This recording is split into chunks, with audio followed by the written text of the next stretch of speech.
Hey guys, well, I didn't make a video yesterday because I was busy, as you can see by looking behind me here, cutting and hauling firewood, and I hadn't intended on making a video today either because I was also busy, as you can see.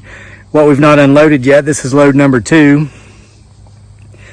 Went out again this morning and cut and hauled some firewood. It's about 12:30 now while I'm making this video. It's not so hot. It's upper 80s, but it's very humid. And man, so here's what's going on. I got a job. I'm going to tell you about my job, why I got the job, and why I actually planned on taking a break from videos for a while, but why I'm right here making one today has to do with who or what showed up at the job site today. And I have third-party verification for this. So anyway, here, take a look at this. Here's me this morning doing some work.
All right, so yeah, there's my job. Firewood, getting some firewood. You know, firewood season's coming around. We're into August now here in Central Virginia. We're a couple of months away from having to burn. I think I've got enough left over from last year to actually last me through the whole winter, but this stuff behind me is mostly red oak. There's some white oak in there. As those of you who burn wood know, oak really takes 2 to 3 years to season out before you get it down to about 20% moisture content or below, where it burns the best. So you might have enough for this year, but you don't want to be like the grasshopper playing the fiddle all the time and dancing and partying. You want to remember the ants and the lessons they taught us. You've got to prepare. And so here's why we're getting so much of it. We made a video about this yesterday on my beautiful bride Dearly's channel, aka Giggly Girl, who, by the way, has been going out there and helping me get this wood. Here's a couple still images I took of her today while she was sitting there looking pretty while I worked. Check them out.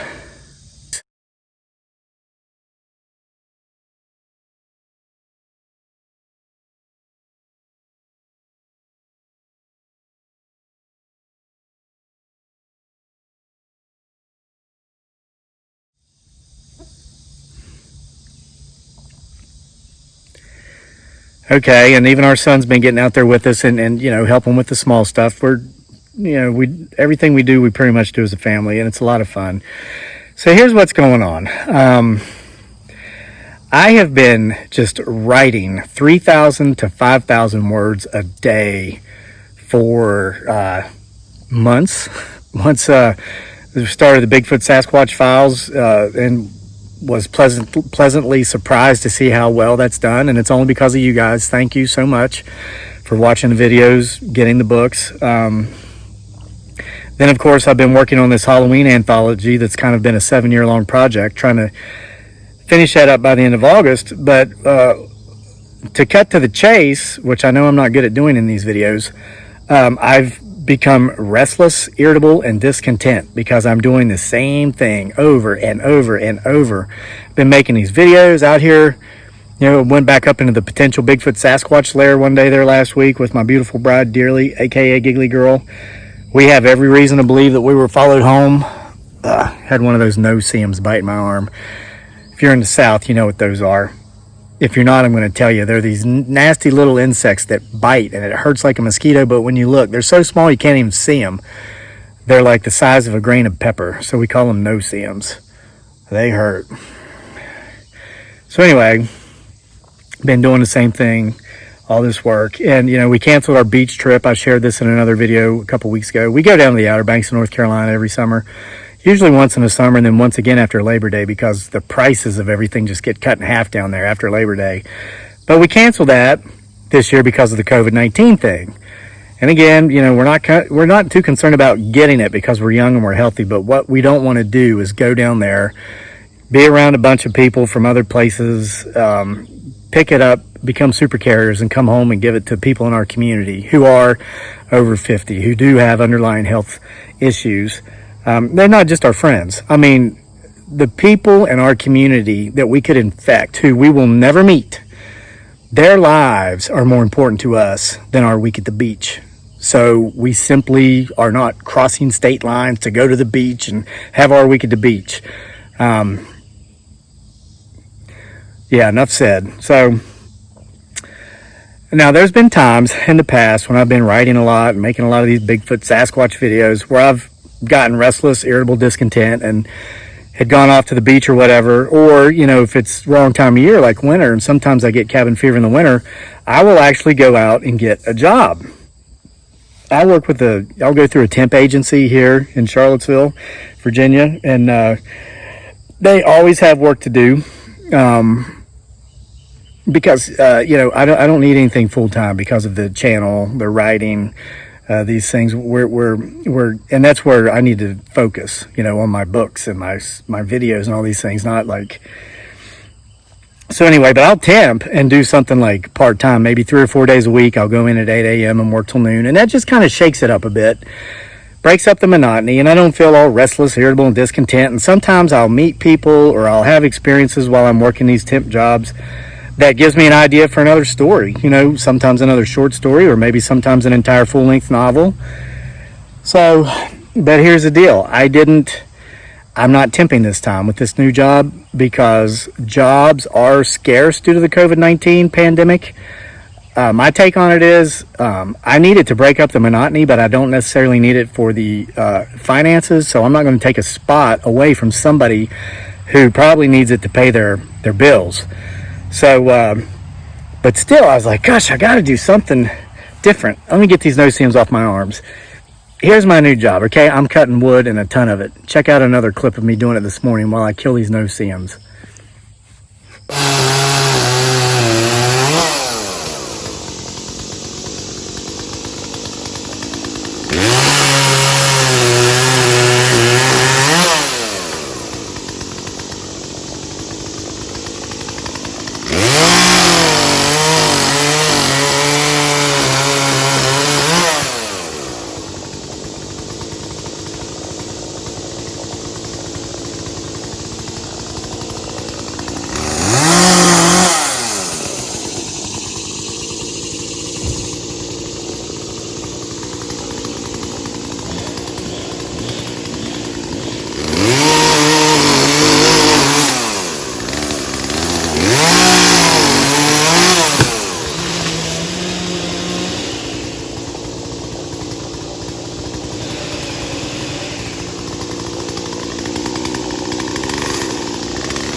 All right.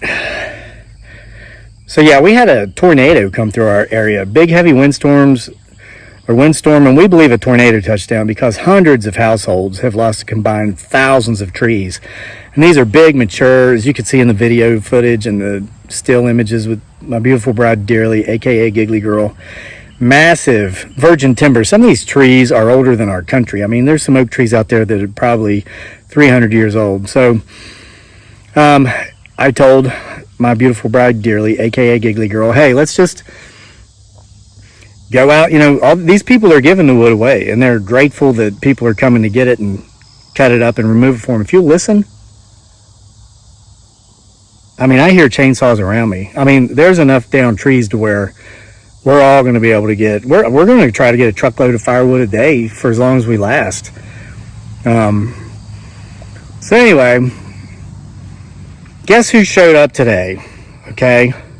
While I'm out there working at this new job, I'm not getting paid for it, but you know what? I'm saving between $4,000 and $5,000 a year in heating costs, and by not paying for firewood. And I don't mind doing the work. I enjoy it. I'm out of firewood shape because I haven't done it in a year, but I'll be back in shape by the end of a week. So the guy that we're getting this wood off his property, great guy. We're really enjoying talking to him. He thanks us as much as we thank him. It's not just a thing of, well, you get free, whatever, you get free firewood. He's grateful. And I appreciate that, because where there is no gratitude, there is entitlement. And I do not appreciate entitlement.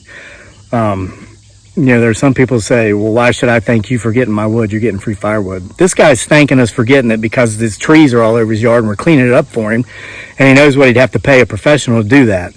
So it's like equal gratitude. We're grateful to have the wood, and he's grateful for us to be cleaning it up, and he let us know that. And that goes, I'll tell you, an ounce of gratitude in my book goes a long way. But on top of that, he's not just grateful, he's actually out there helping us do the work. I'm doing all the sawing, doing all the cutting, and then when I get a good bunch of it cut up, I'll go around to the other side of the tree or something, and Dearly and Daniel and this guy, they'll start carrying the stuff up to the truck, and it's over a pretty steep hill. It's a lot of work. We put in our work today, as you can see from those videos. So here's the deal. So we're down at the deepest portion of the gully down there where I'd cut up wood. We're getting the last of it. Me, Dearly, and this guy are all down there picking up sizable chunks. I mean, we're not getting the real big stuff. We're still working on the limbs, cutting our way back to the trunks. And wouldn't you know it, about maybe 80 or 100 yards away, up the other side of the ravine, out in the woods, we hear a tree knock.